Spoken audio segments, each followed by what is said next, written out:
Hey guys, it's Cal from the Lighting Doctor here. I hope you guys are going to enjoy this consultation series. We're going to give you all kinds of tips and tricks for effectively and properly lighting up your home. This is a free consultation that we do for all our clients. So if you want to get your free consultation, just shoot me an email at cal@lightingdoctor.ca. Send me a few pictures and we'll give you a video presentation of what lights are going to work best with your property, or go and visit us at lightingdoctor.ca or go check out all our videos on YouTube. Hey, Justin, yeah, thanks for reaching out and for sending the pictures. I think you got a pretty good plan. Obviously, I can't see the whole house here. If you wanted to send more pictures, I could definitely have a look, but I think you've got the concept down really well. And yeah, so all these, I'm assuming, like you said in your emails, you're trying to light the back of the house and the brickwork, which I definitely agree with. And really, I think it's it's just a light like this, a standard accent light. A 20 watt equivalent LED bulb with about a 35-degree beam spread, I think is going to be perfect. It's not going to be too bright up top, but it is going to create some nice accenting. I think the angle would be perfect if you had that close to the house. And the key, and what I find most people do, is they put it too far back from the house and they shine it at the house, and you have a big hot spot here. Try and get it closer to the house and have it shooting more upright. We'll do a really good job of also kind of showing the texture in that brickwork. So I would definitely do that on both sides of the window like you have here, on the garage as well, in between the windows and on the sides. And then I'm not too sure where these other ones are going, but I think based on the height of the house and the size and everything, that's going to be the light that you want to use. I'm guessing you're not doing much on this side just because you can't get wire or anything over to this side of the driveway.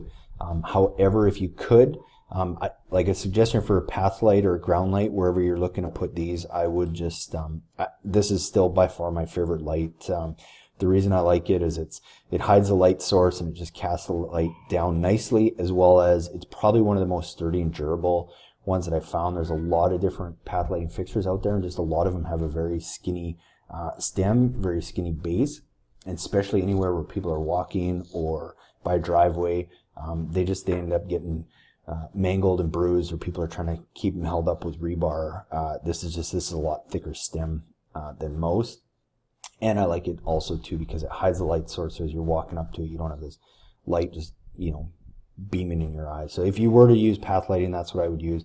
Another suggestion I would make, because you have these tall, big, beautiful trees, if you're not too scared of heights and you want to get some nice ground lighting anywhere on your property, whether it be in the back, whether it be in the front, whether it be on the driveway, I would actually suggest some down lighting. So using basically the same light, but now mounting it with something like this. So it's a tree stake that basically this end screws into the tree, and then the light fixture screws into here instead of a ground stake. The reason I like these is they're easy to install, but as that tree grows, you can just basically put a screw in here and back it off so that it doesn't grow around the tree. But you could do some amazing things with the tall trees you have here by getting that light 20 to 25 feet up and just having it shine down in some different areas, whether it be in the backyard, anywhere that you're looking, because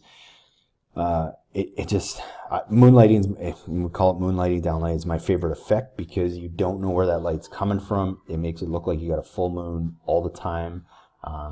And it keeps that light source just totally hidden. It's a different way to do it. I would set you apart from anybody else who has landscape lighting 90% of the time, because most people, especially do-it-yourselfers, will never kind of look at that concept, and even a lot of lighting contractors won't do it just because it is a little more work to get up in the tree.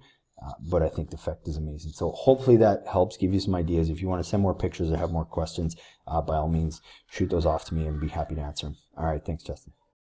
Hey guys, I really hope you enjoyed that video presentation with some great tips and tools on how to go and properly and effectively light up your landscape.